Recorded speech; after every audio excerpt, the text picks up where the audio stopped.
All right. Hi, this is Ed. I'm in San Diego and getting adjusted, and you're on Global TV Talk Show again. And our very special guest is a member of the Global Press Club, and you should be a member also.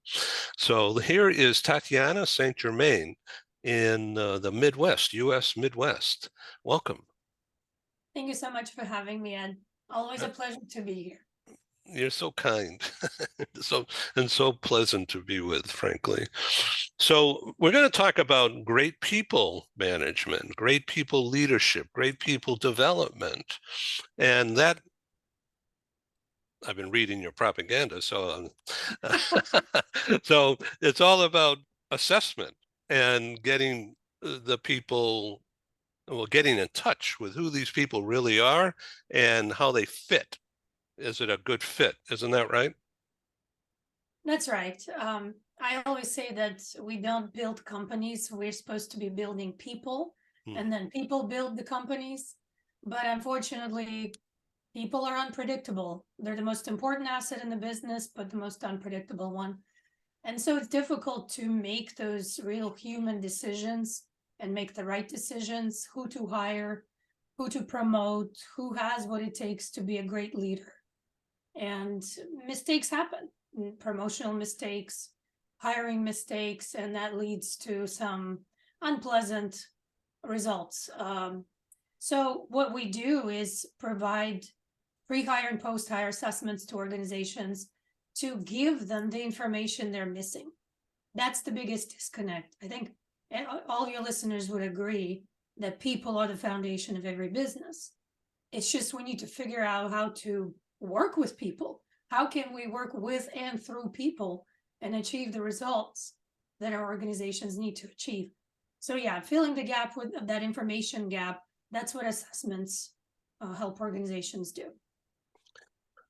So the assessment begins before onboarding. And first of all, there's recruitment Mm-hmm. and those hoops that they and you have to go through. So this is really time consuming and full of risk.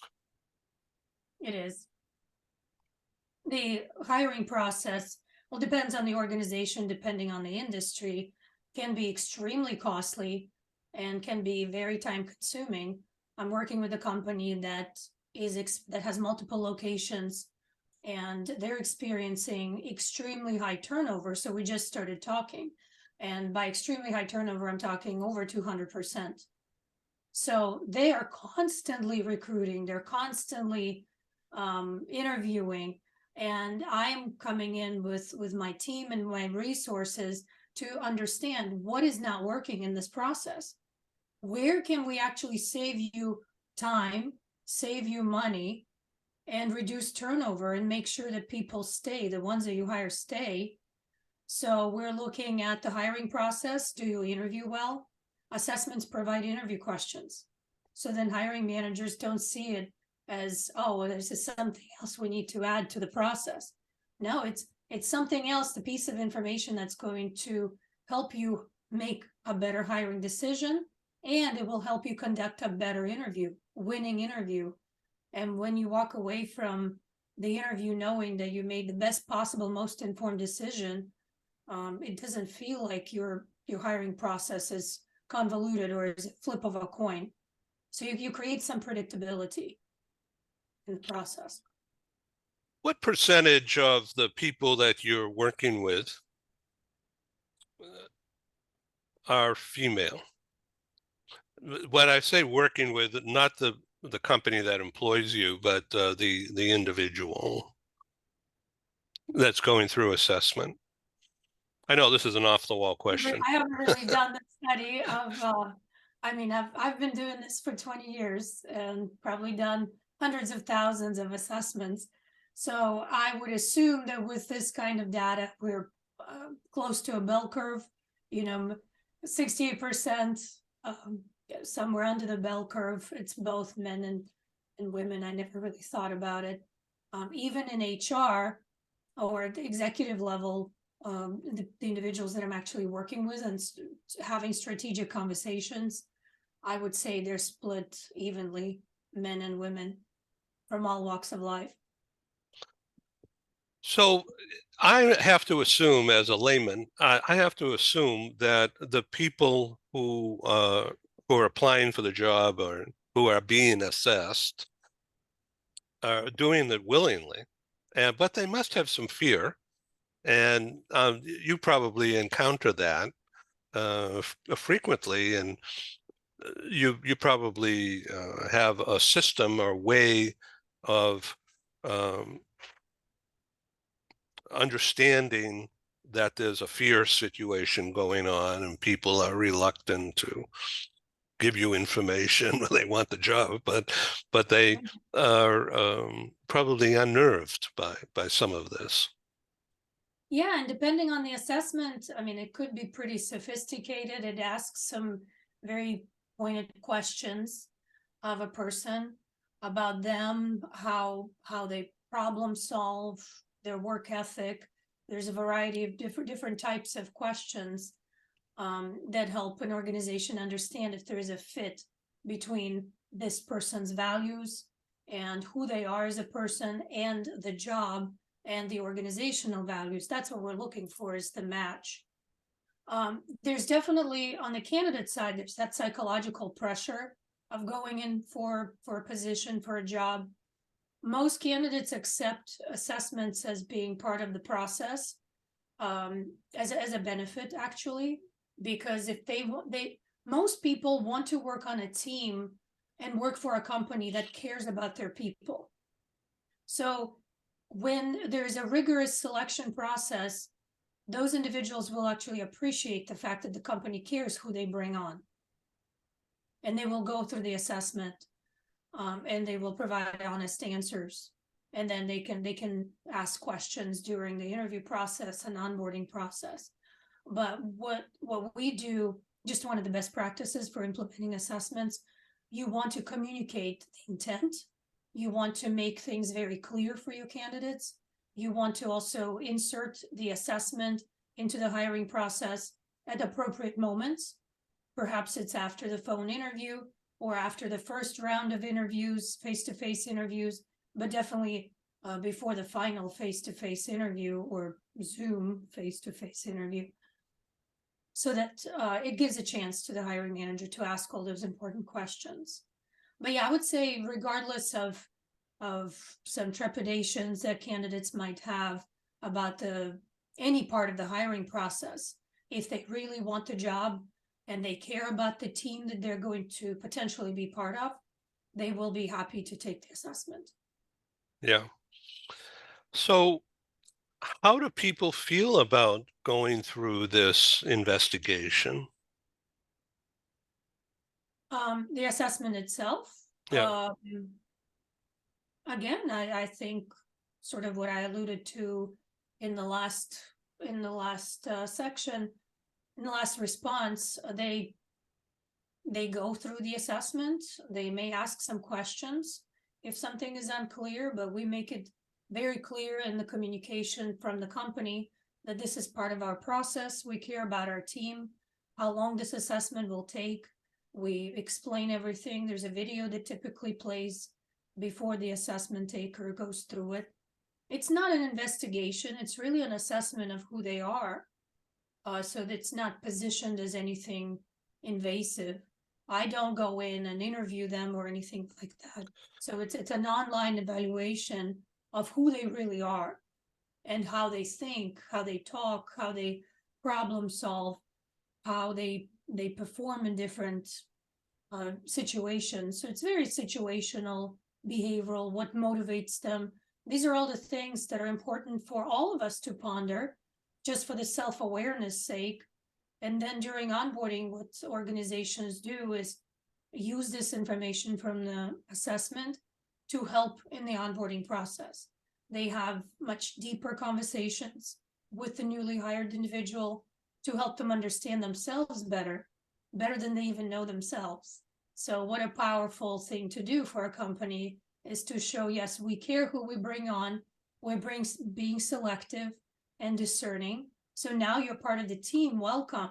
And let us talk about what we really value about you, what you really bring to the table. What are your strengths? And it's a powerful experience. This is really interesting. I didn't even imagine that it would be done online, like what, a Zoom talk show? Uh, that plus what, a Q&A written? It's completely online, questions that they answer online by themselves in the comfort of their own home. Um, there's rarely do we implement the old-fashioned paper and pencil questionnaires, but it happens sometimes. Not as much as it was happening 20 years ago. Now we're much more connected. Technology's advanced, so it's very convenient. And is a video talk show environment part of that interview Part of the assessment? assessment? No, Isn't that interesting? I was just sitting here imagining that this is what you probably do all day, but no, it's not that at all. no. It's so face to face or Zoom. It's going to be part of the interview process, and the interviewer is going to use the results of the assessment of the online assessment. Well, audience, there you know. This is not scripted and not rehearsed, and this is just honest talk. And I'm actually feeling very comfortable with you sharing all this information to me and for to the audience out there. And I'm feeling a lot more comfortable about the assessment because I use the word investigation not to be weird or accusatory at all, but that's what I thought it was. But Mhm. it's not. It's just an understanding of the confidence. You could probably tell how some questions are responded to, Mhm. and but then again, I was assuming that you did a face-to-face on, it could be on a Zoom. It didn't have to be in person. Yeah, This is all new. yeah, this is a very good point you're making. Me being in the business, I kind of get used to the fact that everyone should know what an assessment is, right? So, assessment, and that's the reason we use the word assessment. You cannot fail who you are. What we're trying to understand by implementing this is not a test. You can't fail who you are because test implies that there's pass or fail, right? Yeah, right. Here we're assessing who you are using a very sophisticated, highly validated process where personal biases are not included. It's not part of it. There's plenty of unconscious bias going on during the interview because that's when those personal perceptions can get in the way and initial reactions to the candidate. But the results of the assessment keep those in check because the assessment was done online. It's again, it's validated specifically for pre-employment, and we're just after understanding what is your DNA, what are your preferences, who you are as a person, and then we're going to take that information and match it to the jobs that we have open, and then we will have a conversation about it. Here are the gaps. Here's what you're good at. Here are your strengths and challenges. And we would like to put you in this role. And if we were, let's talk about some of these things. So let's discuss. That's where the hiring manager can ask questions. There's also coaching reports that come with it. So you see what I'm saying? It's you start to you get to know a person so much better, so much deeper. It's at a much deeper level, even before you bring them on board. That way, you're not waiting 6 months to 2 years to get to know them through day-to-day interactions because you already know, and they know that you know. And if a company implemented all of our best practices, everybody on the team knows because during onboarding, you want to get everyone incorporated into the team as fast as possible. And the best way to do it is to use an assessment and talk about how can we complement each other, because you have your strengths, I have my strengths. Just because we're different doesn't mean that we're difficult. Yeah, we might annoy each other once in a while with our quirks of personality, but let's go ahead and talk about them because it's important for everyone on our team to know that it's not personal. It's just who you are. And that's what you bring to the table. We can use your talents.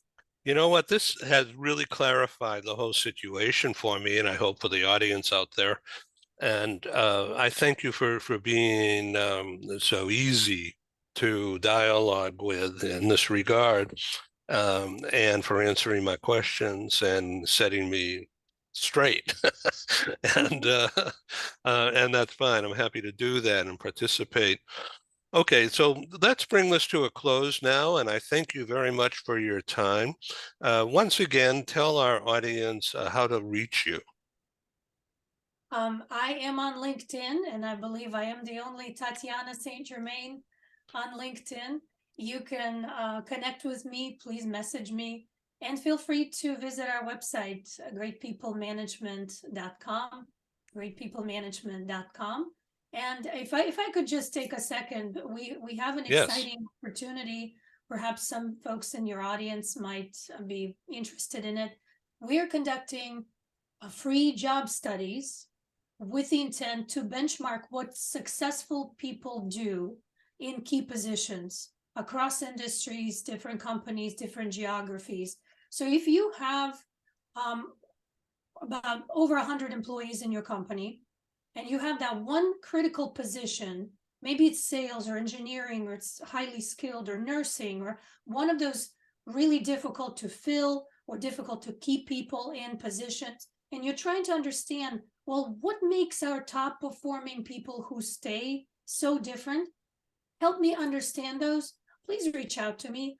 We will be able to do a job study of that title, that role, and help you understand how successful people do it, how they perform. And you can take that information then forward into your hiring process. And the way it benefits me is that I build a database of real, current, up-to-date performance models for key positions, because I really believe what success looks like changed in the last 3 years and since COVID. So I'm looking for these partnerships. I think it's a good win-win. So free job studies, don't hesitate to reach out to us. Thank you for sharing that. And I want to encourage you out there in the audience to jump on this. And because I've learned so much in the last 20 minutes here. And I think that you, in a company role, will learn a great deal, just like I did, about how Tatyana does this and the special verve and personality, as you could see right here on the screen, that could help you in your business out there. So let's continue this next time. Sounds good. Thank you for having me, Ed. And thanks for being a member of Global Press Club. We'll talk about that again. Sounds good. Thank you. Bye.